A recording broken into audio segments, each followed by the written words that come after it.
Hi, I'm Leigh-Chantelle from Viva and today I'm here in Melbourne with Jack Stiles, who's a young activist extraordinaire. How are you? I'm good, how are you? Good, thank you. So tell me, why would I call you an activist extraordinaire? I'm not sure, to be honest, but I do a lot of work through different groups, PETA, Animals Australia mainly, run a few of my own groups as well. So what's the group that you're busy? The Duck Army, which is a youth anti-duck shooting organisation, and I'm also the youth coordinator for Animal Liberation Victoria. Okay, so cool. And what do those jobs, like youth coordinator for Animal, what does that entail? Just coordinating campaigns, the youth campaigns, the youth side of things. It's quite simple, but so it's a different focus than normal activism. It is. It's speaking to youth's a bit different. You have to be a bit more playful, a bit more controversial, something to grab their attention. It's not just a lot of young people won't be attracted by just animal cruelty kind of plays. And I guess the bans, the online stuff, that's bans, helpful. Celebrities, celebrity advertisements, things like that. The PETA's great for those. They've done hundreds of ads with celebrities. So yeah, celebrities, bans. People, we need to make veganism seem cool, and animal rights is a cool thing to be and a cool thing to do. Definitely. And so, why did you become vegan in the first place? Well, I went vegetarian first when I was about 9 years old, and vegan when I was about 12. I was getting involved with Animal Liberation Victoria at the time. I'd become the youth coordinator, and I learned about dairy and eggs, and I hadn't really thought about that before. And I had, and I'm sure like a lot of people, you think, chicken, beef, lamb, dead animal. You don't think dairy, and eggs is killing animals or animal abuse for that matter. You just think of a kind paddock. You don't think of battery cages or anything like that. I hope people do now. Yeah. And so, how long ago was that? 3-4 years ago now. Oh, yeah, so cool. Vegan for quite a few years now. So, And how do you go from being a vegan into the activism side of things? What made you get into being more active? Well, I became active before I went vegan. Okay. I started animal activism with Sea Shepherd, and I was actually about 6-7 years old.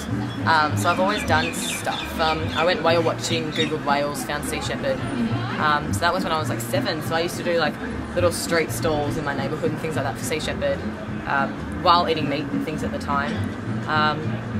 Saw some Meet Your Meat footage on the PETA website while doing a school project on animals. And then went vegetarian from there. It is. Especially for a 9-year-old kid who was just looking for wild animal pictures for their school project. So found that, tried to find some groups that I could get involved with because I always wanted to do something. Found Animal Lib Victoria, and then it went from there really. And you're quite into your fashion, like to look good. And so fur is one of the fashion things that both of us obviously have an issue with. Yeah, well, I'm starting a fashion design degree next year. Oh, cool. That's a 2-year degree, and I want to go into fashion styling as well instead of design. So it's definitely an important thing for me. But I think fur's disgusting. I don't think there's any point for it. Yeah. When Chanel just did all of their collection in faux fur. Oh, did they? Arabella Ramsey doesn't use fur. Alana Hill doesn't use fur. Rachel Gilbert just said that she won't use fur. Stella McCartney doesn't use fur. Ralph Lauren doesn't use fur. What's the need for small designers or any designer for that matter to use fur in the 21st century? Exactly. And you've been doing a lot of fur outreach at the moment and activism, especially over winter. Our latest, because Melbourne's quite cold in Australia. Like I'm from Brisbane, so we don't really have really cold weather. She was not quite climatised yesterday, even though we're in the middle of October. So yeah, there's a lot. Actually, when we were out and about on Friday, there are a few people that actually are still wearing fur in Melbourne. This winter, because I go to the more fashion areas in the state. I've seen so much more fur this season than I have ever before. Like, not just in stores but on the street. People, they think it's normal to wear fur again. It's come back into fashion. We really, it really has. We really need to just. How is fur fashionable? How is and not only that, like, but from a fashion point of view, I think it's really friggin' ugly as well. Like it's not attractive at all. So I don't see the point. So we have to all join together to stop fur, hey? And so, what are your plans for the future other than you to study fashion? Well, for the fur campaigns, we've just had a campaign against Rachel Gilbert, which is for PETA's been about a 3-year-long campaign, but just with letter writing. And Melbourne Spring Fashion Week, 3, 4, 5, I think it was 5 PETA activists stormed the Rachel Gilbert runway. Saw the footage? Yeah, saw the footage. It's online on the PETA Asia Pacific Facebook page. The day later, Melbourne Spring Fashion Week, and Robert Doyle, who's the Melbourne mayor, announced that fur was banned from the catwalks at Melbourne Spring Fashion Week. Any designer using fur in their collections had to pull it straight away, redesign everything with fur in it, or just not include it. So that's a really big victory, especially, you know, the fashion world, you know, I think that's probably the first time it's ever been in the world that fur's been pulled from a major fashion week. And then just about a week and 2-3 weeks ago, Rachel Gilbert took to her Facebook page and said she will no longer use fur. Oh, that's great. So that's another victory for Peter and the fur campaign this year. It's the third in Melbourne, just out of our Melbourne campaign this year. Oh, good for you, that's great. And so, what would be your top tip for young activists to get involved? Do your research. Being young, a lot of people think, you know, you don't know what you're talking about. So, you know, do your research. Spend time researching, you know, go on youth forums. Facebook's a great tool. And I'm sure, you know, if you're following Viva Vegan, there's great social networking info on there. Get in contact with other animal rights activists and vegans of all ages, because, you know, I've been doing animal activism for nearly 5 years now, and I learn the most when I'm talking to other activists about their campaigns, especially, you know, here at the Australian Animal Activist Forum, which is the only event all animal activists can get together from around the country. And I've learned so much just in this weekend, just from, you know, other people's campaigns and how they run them. And if you're online, people can find you like on the Animals Australia Unleashed website. You're quite active on that. Where else can they find you? Well, Facebook. I'm just Jack Stiles on Facebook, Jack Stiles on Twitter. I'm looking into getting a LinkedIn account, things like that. So, and Unleashed, a few forums. So I'm definitely, you know, have an online presence, which I think is really important for an activist these days. Definitely.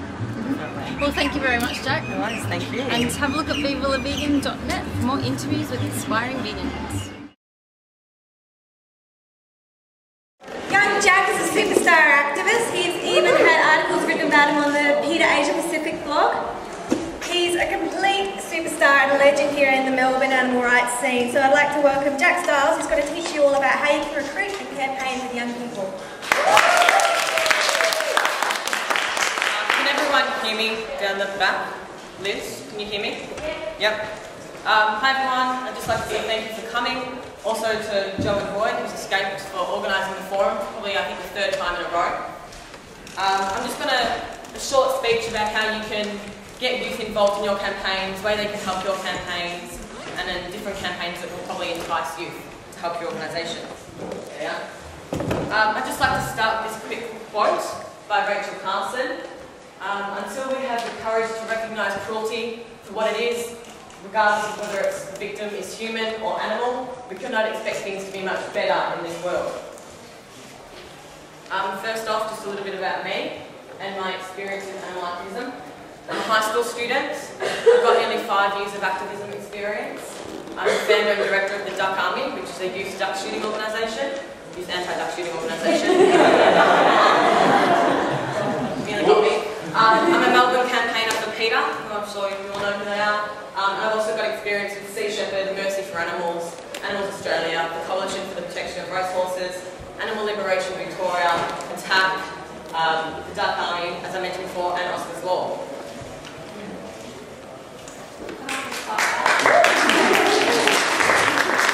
So why should you get young people involved in your campaigns? They're full of energy and they're often enthusiastic about the ways they can help animals. They're usually savvy with technology, unlike me, and they have a good awareness of social networking. They're statistically shown to be more capable of changing diet and opinions, and they can widen your organisation's support base and with a new fresh outlook on outdated campaigns. Online. Online is probably the best place to communicate with young people. Youth forums such as Animals Australia Unleashed and PETA 2 are leading the forefront in youth activism, but I'm sure you've heard Jessie and Karen talking about that yesterday, so I won't go into too much detail about that. Band festivals, music festivals, concerts and gigs at supported band events. They'll often let you have stalls, so it's a great way to communicate with young people. And celebrity endorsements, which I'll talk about a bit later as well. Street outreach. Street outreach, concerts, public events and busy areas are great ways to communicate with anyone of any age. If you're going for youth interaction, you should go to music festivals, gigs, concerts. There's many vegan bands in Australia and around the world that will let your organisation table or leaflet or petition at their events. And even if the band's not really supportive, we've done petitioning leaflets at the front of queues at the hi-fi bar and things like that for live export petitions, etc. Or teenage-friendly public events such as the Melbourne show. Celebrity involvement. In the materialistic society we live in today, it can be hard to make anyone care about a social issue, let alone animal issues that don't really directly include them. Young people often admire certain people, often public identities and celebrities. So one of the most effective forms of advocacy is getting current youthful celebrities to state their support of your campaigns or organisations, whether through ads, donations, bequests, things like that. This can be a difficult and daunting task to contact and get in contact and support with these celebrities. But don't forget, celebrities are people too. They have a conscience, some of them. And a lot of them will help you, whether it be an ad and things like that. So, leading the forefront of this is probably Peter. They've had hundreds of ads over the last 30 years with different celebrities. And it really makes just the general mainstream public aware of all of the issues, and it's an easy way to interact with them. Campaigning. Fun, eye-catching campaigns that will strike a chord with young people, often get them interested. Always remain professional, no matter what age your activists are.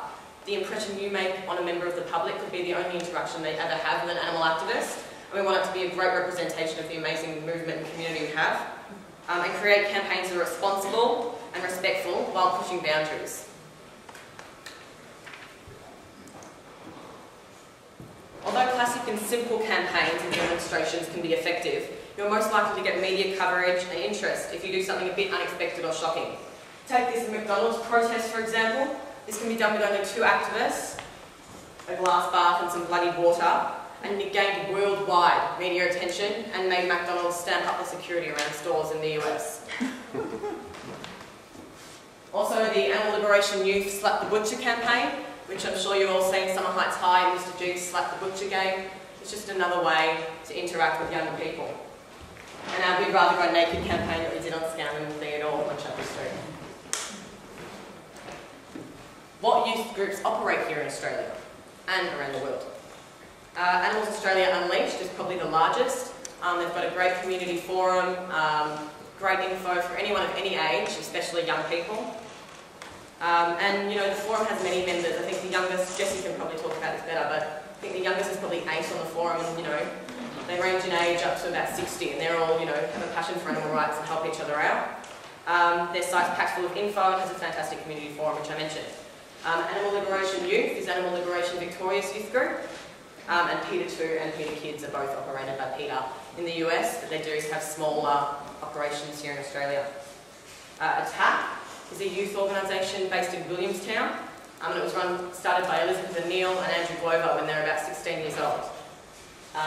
Elizabeth could not be here today, unfortunately, so make sure you check out their website because they do great. There's even a documentary about them now, so you can check that out. And university groups and school groups, which I think there's a panel about that later today.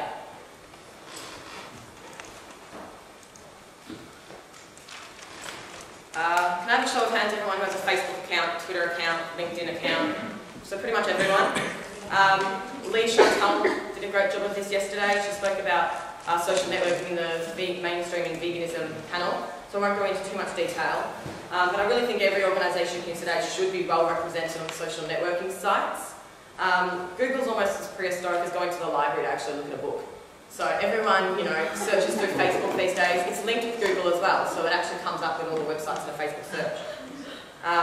Groups such as Animals Australia have perfected this mainstream society thing with their online campaigns of profile pictures, which I'm sure you've all seen. Thousands of compassionate Australians have changed their profile pictures for certain campaigns, which Karen's designed. So that's included the Easter Bunny campaign against animal testing during Easter, the Live Export campaign, the Bobby Calf campaign, and most recently just last week, which was National Worldwide Egg Day. Animals Australia changed it to Egg Free Day. So make sure if there's one thing you can take home from this presentation, please go home, update your social networking sites, make sure your organisation has a Facebook site, because it's really, the best way, that's how we organise all of our actions pretty much through Facebook. You can just get amazing amounts of people there. If you're interested in contacting me, I've helped a lot of organisations both in Australia and New Zealand, develop their youth programs through the work I've done with Animal Liberation Victoria, etc. So Facebook and Twitter is just Jack Styles and jacktstyles@gmail.com.